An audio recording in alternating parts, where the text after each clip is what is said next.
देख रहे हैं नेक्स्ट 9 न्यूज़ और मैं हूं आपके साथ मेघा। राजस्थान में क्या हो रहा है और सचिन पायलट की इस पर क्या राय है, इसी मुद्दे पर इस खास रिपोर्ट में हम आपको जानकारी देंगे। देखिए, राजस्थान में गुटबाजी जो है वो हमेशा देखी जाती है और चुनाव से पहले विधायकों का बागी हो जाना, अपनी पार्टी छोड़ देना, ये सिलसिला भी कई बार देखा गया है। अभी राजस्थान में राज्यसभा चुनाव हैं। राज्यसभा चुनाव को लेकर कांग्रेस पार्टी पूरी तरह से इस चीज से भरी हुई है, इस विश्वास से भरी है कि उनके 3 सीटें जो हैं वही जीतने वाली हैं। भारतीय जनता पार्टी राज्यसभा चुनाव से पहले कांग्रेस विधायकों में फूट को लेकर लगातार दावे कर रही है और एक तरफ से हालात कुछ ऐसे बन रहे हैं कि अब विधायकों को अपना सामान बांधकर उदयपुर के एक होटल में मुख्यमंत्री अशोक गहलोत ने बुला लिया है। देखिए, इससे पहले कि सेंधमारी हो जाए, भारतीय जनता पार्टी खेल खेल जाए, जैसे मध्य प्रदेश में ज्योतिरादित्य सिंधिया के वक्त पर हुआ था, यहाँ अशोक गहलोत जो हैं वो काफी ज्यादा चिंतित हो गए हैं और अशोक गहलोत ने पार्टी बिखर ना जाए, विधायक टूट ना जाए, इस डर से तमाम विधायकों को अपना सामान बांधकर उदयपुर के एक होटल में बुलाया है। अब सचिन पायलट की भूमिका इन सब के बीच में अहम बन जाती है। क्यों, ये समझने की जरूरत है। देखिए, अशोक गहलोत के नेतृत्व से खफा होने वाले नेताओं में सचिन पायलट का भी नाम है। सचिन पायलट भी अशोक गहलोत के नेतृत्व से, अशोक गहलोत की राजनीति से, उनके फैसलों से काफी ज्यादा निराश नजर आते हैं, काफी ज्यादा उनसे खफा नजर आते हैं और यही सचिन पायलट हैं जो अब कांग्रेस के टूट की स्थिति को साफ कर सकते हैं। तो सचिन पायलट का एक्सक्लूसिव इंटरव्यू हुआ जहां उनसे 4 बड़े सवाल पूछे गए। इन 4 बड़े सवालों के जवाब में पायलट क्या कहते हैं, विधायकों के इस्तीफे पर क्या कुछ कहते हैं, अपनी खास रिपोर्ट के जरिए हम आपको सुनाएंगे। इस रिपोर्ट को देखिए, इसे समझिए। सचिन की बातों से आप भी उनका रुख जान जाएंगे और साथ ही राजस्थान राज्यसभा चुनाव को लेकर कांग्रेस के लिए कैसी परिस्थितियां हैं वो भी आप समझेंगे। सुनिए जरा। राजस्थान राज्यसभा चुनाव से जुड़ी बड़ी खबर सामने आ रही है। कांग्रेस पार्टी ने अपने सभी विधायकों को दोपहर 2 बजे होटल कलार्क आमेर में बुला लिया है। दोपहर 3 बजे कार्यशाला में सीएम गहलोत का संबोधन होगा।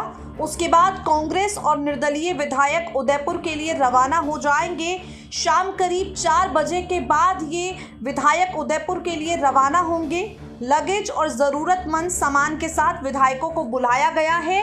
राज्यसभा चुनाव को लेकर कांग्रेस की तरफ से बाड़ाबंदी की तैयारी है। आपको बता दें, साल 2021 में असम विधानसभा चुनाव के लिए असम कांग्रेस गठबंधन के प्रत्याशियों को जयपुर ले जाकर बाड़ाबंदी हुई थी। तब जयपुर के होटल फेयरमाउंट में 2 दर्जन से ज्यादा गठबंधन के प्रत्याशियों को रुकवाया गया था। राजस्थान में फिलहाल 4 सीटों पर राज्यसभा के चुनाव हो रहे हैं, जिसके लिए 5 उम्मीदवार मैदान में हैं। कांग्रेस में नामांकन के समय मुख्यमंत्री अशोक गहलोत के अलावा सचिन पायलट और पीसीसी चीफ गोविंद सिंह डोटासरा ने एकजुटता का संदेश देने की कोशिश की। फिलहाल कांग्रेस पार्टी को भी विधायकों की टूट का खतरा है। कांग्रेस पार्टी भी कहीं ना कहीं ये सोच रही है कि उनके विधायकों पर यहाँ भारतीय जनता पार्टी सेंधमारी कर सकती है, उनके विधायक पार्टी छोड़ सकते हैं और इस पूरी परिस्थिति पर राज्यसभा चुनाव पर सचिन पायलट का एक्सक्लूसिव बयान सामने आया है। सचिन पायलट विधायकों के इस्तीफे को लेकर जो खतरा कांग्रेस पर मंडरा रहा है, वो डर जो अशोक गहलोत को सता रहा है, इस पर क्या कुछ कहते हैं, सुनिए जरा।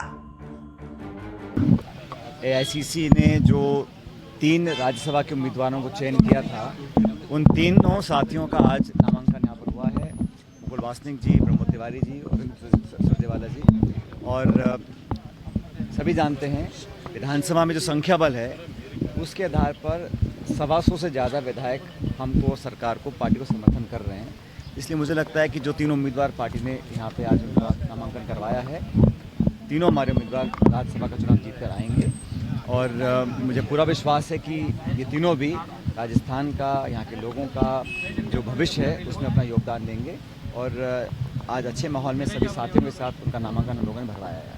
कोई कर सकता है, लेकिन ये बड़ा स्पष्ट है, इसमें एक एक वोट व्यक्ति जानते हैं और ये चुनाव विधानसभा में किस दल के कितने विधायक हैं उसके आधार पर किया जाता है। और सोनिया गांधी जी ने, राहुल जी ने जो उम्मीदवार दिए हैं ये आंकड़े और संख्या बल देखने के बाद किए हैं। और जैसा मैंने पहले भी कहा कि जितना बहुमत हमको चाहिए 3 उम्मीदवारों को जिताने के लिए, उससे ज़्यादा बहुमत हमारे पास विधानसभा के अंदर है।